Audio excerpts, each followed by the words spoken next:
동안 잘 지내셨나요? 오늘은 저랑 이상스쿨에서 뜨거운 반응을 보였던 두 가지 이슈에 대해 이야기해보려 합니다. 그럼 이상스쿨의 탑2 지금 만나보겠습니다.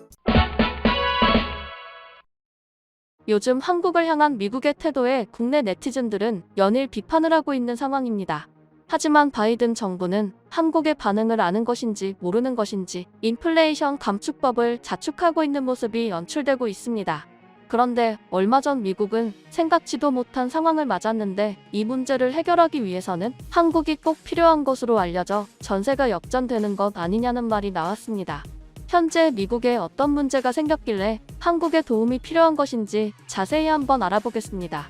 앞서 지난달 우크라이나에서 발견된 러시아 무기에 미국, 유럽, 아시아 기업에서 만든 부품이 쓰였다는 분석이 제기되어 논란이 일었습니다. 당시 영국 왕립합동군사 연구소가 공개한 보고서에 따르면 우크라이나에서 회수한 러시아 무기와 군용품 등 27개를 분석한 결과 최소 450개의 부품이 외국에서 생산된 것으로 나타났는데요. 미국 기업이 만든 부품이 317개로 가장 많았으며 한국산 부품도 6개가 있는 것으로 알려졌습니다. 그런데 얼마 전 미국이 발칵 뒤집히는 사건이 또 한 번 발생했는데요. 미국 국방부가 군수업체 로키드 마틴이 제작한 최신의 스텔스 전투기 F-35에 중국산 합금이 쓰인 것으로 파악돼 이 전투기의 인수를 잠정적으로 중단한다고 밝힌 것입니다. 미 국방부 F-35 합동사업단의 러셀 보메이어 대변인은 지난 8월 진행된 조사에서 F-35 엔진의 터보머신 펌프에 사용된 자석이 국방부 조달 규정상 허가되지 않는 중국산 합금으로 만들어진 것으로 파악됐다고 밝혔습니다. 이에 로키드 마틴은 이번 사안은 한일 회사가 제조하는 터보머신에 들어가는 사마륨 코발트 합금과 관련된 것이라며 이 문제를 최대한 빨리 해결하고 인수를 재개할 수 있도록 국방부와 협력하고 있다고 밝혔습니다. 한편 미국 현행법과 국방부 조달 규정은 중국과 이란, 북한, 러시아 등 국가가 생산한 특수금속이나 합금의 사용을 금지하고 있는 것으로 알려졌습니다. 그런데 문제는 이 부품에 사용된 사마륨 코발트 합금을 대체할 금속을 찾는 것이 생각보다 쉽지 않아 보인다는 것입니다. 현재 장기화되는 우크라이나 사태로 무기 확보가 시급한 상황에서 일어난 일이기에 더욱 심각해 보이는데요. 특히 최첨단 전투기에 들어가는 연구자석은 보다 고품질의 연구자석을 필요로 합니다. 그런데 놀랍게도 이 연구자석을 생산할 수 있는 나라가 바로 한국입니다. 이를 알고 있는 로키드 마틴은 한국에 도움을 요청하고 있다고 하는데요. 실제로 작년 7월 LG이노텍이 AI 기법을 활용한 입계확 상공정의 최적화를 통해 세계 최고 수준의 히토류 연구자석 개발에 성공했습니다. 특히 연구자석의 원조국이자 기술 선진국인 일본과의 기술 협력이 단절된 상황에서 LG노텍이 일본의 기술을 앞지른 54SH 연구자석을 개발했다는 것 자체가 놀라운 성과라는 평가를 받았습니다. 그리고 히토류 연구자석은 스마트폰, 전기차, 가전제품, 드론 등 우리 생활 곳곳에 쓰이지 않는 곳이 없습니다. 따라서 현재 미국이 한국의 전기차와 반도체에 규제를 걸은 상황이지만 결국 한국의 연구자석 기술 없이는 이를 만들기 힘든 것입니다. 물론 이 모든 것의 원자재인 히토류를 보유하고 있는 나라가 중국입니다. 앞서 지난 2월 중국과 호주의 무역 전쟁이 불거졌을 때 사용됐던 카드도 히토류였습니다. 이처럼 히토류와 구로 만든 연구자석에 관한 기술이 중요해지고 있는 가운데 한국재료연구원에서 히토류 저감형 연구자석을 국산화하는 데 성공했습니다. 한국재료연구원은 지난 3월 고가의 히토류인 네오디뮴의 사용량을 약 30% 저감하고도 상용 자석 수준의 성능을 구현할 수 있는 히토류 저감형 연구자석 소재 기술을 개발하는 데 성공했습니다. 현재 격화되는 미중 갈등으로 히토류 공급이 언제 중단될지 모르는 상황이기에 부품을 생산할 때 히토류의 사용량이 줄이는 것이 관건인데요. 그 기술을 얼마 전 한국이 해낸 것입니다. 한국의 이번 기술은 해외 언론들에게도 찬사를 받았는데요. 전 세계가 중국의 히토류 무기화를 알지만 그 누구도 적극적으로 문제를 해결하지 않았고 미국조차 그랬다는 것입니다.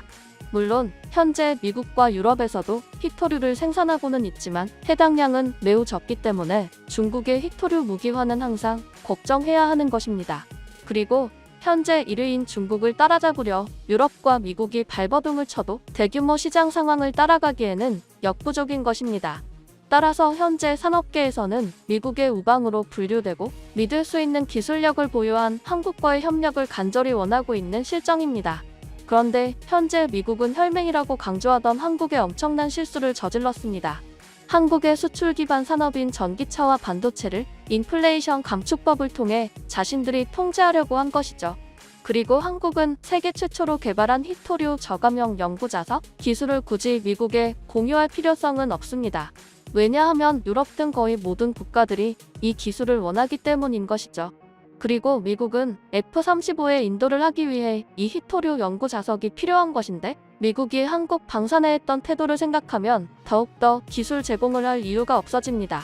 따라서 한국이 예상치 못하게 미국과의 방산 분야에서 승기를 잡은 상황인 것입니다. 한편 한국의 기술을 미국 산업계는 원하고 있는데 바이든 정부는 이를 인식하지 못하는 듯한데요. 바이든 대통령은 어떻게 보면 동맹국들을 무시한 인플레이션 감축법 시행을 자축하는 것도 모자라 15일 북미 오토쇼에 참석해 미국산 전기차 세일즈에 나섰습니다. 현재 바이든 대통령은 동맹국인 한국, 일본, 유럽연합 등에서 비판이 높아지고 있지만 이에 아랑곳하지 않고 관련 입법 성과를 홍보하는 행보를 지속하는 모습인데요. 이에 현재 백악관의 의원들조차 반발하고 있는 것으로 전해졌습니다. 특히 현대자동차의 대규모 투자를 기대했던 조지아주 주정부는 바이든 정부의 행보에 큰 목소리를 내고 있는데요. 실제로 바이든 정부의 인플레이션 감축법이 현대자동차의 발목을 잡자 조지아 주정부와 현지 정치권이 현대차와 연합전선을 구축했습니다. 이에 앤드류 아이젠하워 조지아주 대변인은 IRA-법 시행으로 조지아주 내 일자리 창출에 문제가 발생할 수 있다며 해당 법이 조정될 수 있도록 바이든 정부는 이를 검토해야 한다라고 밝혔습니다.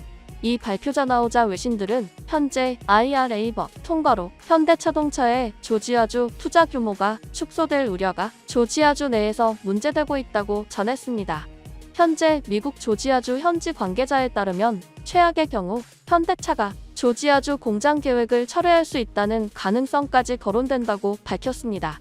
이에 브라이언 캠프 조지아 주지사는 IRA-법 대응 관련 현대차와 협의를 진행 중이라며 현대차가 우려하는 부분에 대해 대부분 공감하고 있다고 강조했으며 버디 카터 공화당 상원의원도 IRA-법 통과에 찬성한 라파엘 워녹 민주당 상원의원에 대해 조지아주의 이익을 생각하지 않은 처사라고 맹비난하며 조지아주에서 이뤄지는 역대 최대 규모의 투자를 위태롭게 만들고 싶지 않다며 현대차를 지원 사격했습니다. 그런데 현재 바이든 정부는 미국 내에서 나오는 반발도 신경 쓰지 않겠다는 모습을 보이고 있는데요. 한국과 일본 등 주요 동맹국들에는 중국에 투자하면 보조금을 회수하겠다는 말을 하더니 현재 미국 기업들은 중국에 막대한 투자를 하고 있어 논란이 되고 있습니다. 현재 미국의 대표 기업인 애플의 매출 20%는 중화권에서 나오며 탈중국을 선언했지만 애플 제품의 85%가 여전히 중국에서 생산되고 있습니다. 테슬라 역시 중국 내 매출이 매년 100%의 성장을 보이고 있습니다. 심지어 스타벅스는 얼마 전 중국 매장을 공격적으로 확대할 것을 예고했는데요. 스타벅스는 13일 미국 시애틀에서 열린 투자자의 날 행사에서 중국 매장을 2025년 9,000개까지 늘리겠다고 밝혔습니다. 3년 내에 현재 매장 수의 절반 이상을 새로 출점하겠다는 것인데 이 계획에 따르면 앞으로 3년 동안 9시간마다 중국에 새 매장이 생기는 셈이라고 스타벅스 측은 설명했습니다. 이처럼 현재 미국과 미국 기업들은 중국의 시장 규모에 의존하고 있으면서 한국 등 동맹국들의 중국 투자는 제재를 걸고 있는 것입니다. 상황이 이렇게 되자 일각에서는 혹시 미국이 동맹국들의 중국 시장 투자를 막고 그 공백을 자신들이 차지하려는 것 아니냐는 주장도 나왔습니다. 한편 현재 한국이 히토류 연구자석 기술에서 우위를 차지했으므로 한국은 이를 효율적으로 사용할 필요가 있어 보이는데요. 물론 한국과 미국이 동맹이라는 사실이 깨지지는 않으나 국익을 챙기는 것은 또 다른 것이라는 것을 깨닫는 요즘입니다. 현재 한국의 방산 위상이 끝도 없이 성장하고 있습니다. 폴란드의 대규모 수출을 시작으로 이집트, 말레이시아, 호주까지 연이어 대규모 수출이 기대되고 있는 상황인데요. 특히 얼마 전 외국의 한 매체에서의 전세계 경전투기 조사 결과 FA50이 당당하게 1위를 차지하는 모습이 나타났습니다. 이처럼 세계 무대에서 인정을 받고 있는 FA50에 안 좋은 눈길을 보내고 있는 나라들이 있다고 하는데요. 바로 중국과 파키스탄입니다. 이 두 국가는 현재 자신들이 합작해서 만든 JF-17이 세계에서 인정받기를 원하고 있습니다. 현재 JF-17은 FA-50과 상당히 비슷한 전투기로 알려졌습니다. 같은 조건을 가진 전투기들과 비교해 더 나은 성능과 가성비가 뛰어난 것으로 알려져 있습니다. 그럼에도 JF-17이 주목을 받지 못한 것은 제조국인 중국과 파키스탄이라는 것입니다. 중국과 파키스탄이 만든 전투기를 서방국들이 사용할 리는 전혀 없기 때문입니다. 하지만 중국과 파키스탄은 JF-17을 상당히 자랑스러워하고 있다는데요. 수출도 못하는 전투기를 왜 자랑스러워하는지 모르겠습니다. 먼저 JF-17은 현재 가장 강력한 경쟁기인 FA-50과 인도 테자스와 비교할 때 상당한 기술 우위를 가지고 있는 것은 사실입니다. 특히 JF-17 블록3의 스펙은 화려하기 그지 없습니다. 적외선 탐색 추적 장치와 A사 레이더 및 중거리 공대공 미사일을 장착하고 있습니다. 그런데 문제는 IRST 및 A사 레이더와 공대공 미사일 대부분이 중국제라는 사실입니다. KLJ-7A라고 명명된 중국제 A사 레이더는 1990년대 수입된 러시아제 레이더를 중국이 개발시킨 것으로 알려져 있으며 아직까지 실전에서 어떤 능력을 보이는지 확인된 바가 없습니다. 또한 공대공 미사일의 경우에도 중국제는 여전히 신뢰성에 문제가 남아있죠. 그리고 결정적으로 JF-17 블록2의 경우는 약 2,500만 달러라는 상당히 저렴한 가격을 내세우고 있습니다. 여기까지만 보면 중국과 파키스탄이 왜 그렇게 자랑스러워하는지 이해가 가기도 합니다. 실제로 현재 파키스탄인들은 JF-17을 국가의 자랑으로 생각하고 있습니다. 얼마나 자랑스러워하는지 파키스탄은 심지어 탑건을 따라해 JF-17이 주인공인 영화까지 만들었으며 이 영화는 한국으로 따지면 1,000만 관객 수준의 상영률을 기록했습니다. 그런데 영화에서조차 파키스탄과 분쟁을 벌이는 인도를 상대하는 것은 F-16이었습니다. 그렇게 자랑하면서도 JF-17로 누구를 상대한다는 생각은 하지 못하는 것입니다.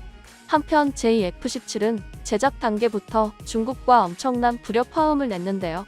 앞서 파키스탄이 개발을 시작한 신형 전투기의 원형이었던 중국의 젠7은 러시아 미그-21의 복사판이었습니다. 정말 실망시키지 않는 중국입니다. 그런데 심지어 당시 중국이 베낀 미그-21은 1950년대 후반에 만들어진 3세대 전투기였습니다. 이런 모습을 보면 파키스탄이 21세기를 준비한다며 제작을 시작했다고 보기에는 도저히 이해가 가지 않는데요. 심지어 파키스탄은 엔진을 비롯한 부품 선정에서도 중국산, 유럽산, 러시아산 등 모든 것을 섞어버리는 다소 당황스러운 결정을 했습니다. 그리고 중국의 힘을 빌려 전투기를 개발하던 입장이었는데도 중국산 엔진이 아닌 러시아산 엔진을 사용할 것으로 고집해 중국의 심기를 건드리기도 했습니다. 그런데 여기서도 문제가 생기는데요. 러시아는 파키스탄의 신형 전투기가 경쟁 상대가 될까봐 러시아산 엔진을 넘기지 말라는 지시를 내렸습니다. 정말 총체적 난국이 아닐 수 없는데요. 그러자 중국은 파키스탄과 협상해 러시아산 엔진을 쓰는 대신 중국 항전 장비 사용을 결정해 개발 시작 4년 만에 시제기를 출고했습니다. 성능이 의심스러울 수밖에 없는 개발 시간이지만 당시 공개된 가격과 스펙만 보면 JF-17의 경쟁 상대는 없었습니다. 당시 F-16이 7천만 달러였고 JF-17이 1,500만 달러인 것으로 보면 상당히 놀라웠죠. 그런데 더 큰 문제는 여기서부터 시작됐는데요. 본격적인 운용을 하자 엔진 결함으로 인해 말도 안 되는 문제가 생기기 시작한 것입니다. 그러자 파키스탄은 중국의 결함 해결을 요구했지만 중국은 나몰라라 하는 모습을 보인 것입니다. 이에 가만히 있을 수 없었던 파키스탄은 러시아에 직접 결함 정비를 요청했지만 우크라이나 사태로 인해 미국의 제재를 받았는데요. 심지어 파키스탄의 공군 전력기가 미국의 F-16이어서 미국의 제재를 무시할 수도 없는 상황인 것입니다. 현재 파키스탄 내부에서는 엔진 문제를 해결할 방안은 그냥 중국 엔진을 끼우는 것이라는 분위기인데 문제는 중국산 엔진도 러시아산 엔진 복사판이라는 것이죠. 그리고 JF-17이 실패한 전투기라는 것을 가장 단적으로 보여주는 것은 중국 공군의 모습입니다. JF-17은 중국에서는 FC-1이라는 제식 명칭을 붙이고 있습니다. 그런데 중국 공군은 FC-1을 도입하지 않았습니다. 중국 군용기에서 FC라는 명칭 자체가 수출 전용 기체라는 의미이고, 냉전시대 미국이 저렴한 가격으로 동맹국들에 공급했던 F5와 비슷한 맥락의 기체입니다. 그리고 중국 전투기의 엔진과 항전 장치에 부족한 점이 많은 것은 이미 알려진 사실입니다. 결정적으로 그렇게 저렴한 가격의 우수한 기체라면 중국 공군 스스로 사용하기 바빴을 것입니다. 결국 천문학적인 돈을 썼지만 제대로 사용하지 못하는 JF-17을 두고 파키스탄은 무슨 생각인 것인지 JF-17을 수출하려는 움직임을 보이기 시작했습니다. 파키스탄은 실제로 말레이시아 전투기 사업에 참여한 상황인데요. 말레이시아의 전투기 선정이 얼마 남지 않자 전직 파키스탄 공군 조종사이자 분석가인 카이저 투페이는 중국제 A사 레이더, 헬멧 장착 디스플레이, ECM 등을 갖춘 JF-17 블록 3의 전망이 매우 밝다고 말했습니다. 하지만 싱가포르의 공군력 분석가인 벤 호는 경쟁 기종들이 거의 비슷한 성능을 보이고 있고, 개별적 장단점은 미미하거나 또는 가볍게 무시할 수 있는 수준이라고 말했으며, JF-17은 한화 280억, FA-50은 한화 335억 수준인 것을 보면 자금이 풍부하지 않은 말레이시아 입장에서는 당연히 JF-17을 선택할 것으로 보이지만 여기에는 함정이 있다고 말합니다. JF-17의 엔진은 현재 말레이시아가 운용하고 있는 미그-29와 마찬가지로 엔진과 관련된 군수물자 지원 및 서비스 가능성 문제를 가지고 있으며, 잠재적으로 상당한 수준의 판매 이후 서비스 지원 및 유지 보수가 필요하다는 것입니다. 그에 반해 FA-50은 명백하게 이들 중 가장 비싼 전투기이지만 말레이시아의 상위 기종인 FA-18과 같은 엔진인 GF404 엔진을 장착하고 있고, FA-18과 무기를 공유할 수 있으며 안정적인 기체 성능 덕분에 경쟁 기종 중 가장 낮은 후속 비용을 요구할 것이라고 말했습니다. 그리고 FA-50이 운용되는 나라들이 점점 많아지고 있어 주요 지역에서 시행되는 각종 작전과 훈련에 참여하기 용이하다고 덧붙였습니다. 이 같은 전문가의 평가뿐 아니라 JF-17의 가장 큰 문제는 너무 오래된 모델이라는 것입니다. 실제로 해외 유명 군사 전문지에서는 JF-17은 미그-21과 F-16을 섞은 이상한 전투기라고 소개하기도 했습니다. 그런데 파키스탄은 현재 자국의 안보 문제에 있어서도 JF-17을 포기하지 못하고 있습니다. 현재 파키스탄 매체에 따르면 파키스탄이 인도의 러시아제 방공미사일 S-400에 대응해 레이더에 포착되지 않는 스텔스 기능을 장착한 JF-17을 대량으로 배치한다고 전했습니다. 하지만 세계 무대에서 JF-17은 찬밥 신세가 되고 있었습니다. 중국의 손을 빌렸던 아르헨티나는 서방국들에 찍혀 서방 무기를 사기 어려웠음에도 JF-17은 사지 않았고, 인도 테자스 도입을 고려하고 있습니다. 또한 나이지리아도 JF-17을 소량 도입했지만 이상함을 감지해 M346을 다시 구매했습니다. 그리고 말레이시아는 JF-17을 고려 대상으로도 보지 않는 것으로 전해졌으며, 현재 FA-50 도입에 무게가 실리는 모습인 것으로 나타났습니다. 한편 세계 무대에서 경쟁력을 잃어버리자 중국과 파키스탄은 부랴부랴 성능 개선에 나섰으며 현재의 블록 3를 만들었습니다. 하지만 4.5세대 전투기로 내놨지만 저렴한 가격이라는 최고의 장점이 사라졌습니다. 실제로 중국은 블록 1은 1,500만 달러, 블록 2는 2,500만 달러라고 말했지만, 이를 수입했던 나이지리아가 기체 교육과 모든 서비스를 포함하니 대당 6천만 달러까지 가격이 오르는 상황이 벌어졌습니다. 블록 2가 이러니 블록 3는 가격이 어떨지 알 수가 없는 상황인 것입니다. 물론 모든 서비스를 포함한 가격이지만 그렇다고 해도 검증이 안 된 전투기인 것을 생각하면 너무 비싼 것이죠. 이런 상황에도 중국은 JF-17을 수출하려 하고 있으며 파키스탄은 마냥 자랑스러워하고 있는 실정입니다. 한편 그와 반대로 한국 방산을 비롯해 FA-50은 점점 세계 무대에서 영향력을 넓히고 있는 상황입니다.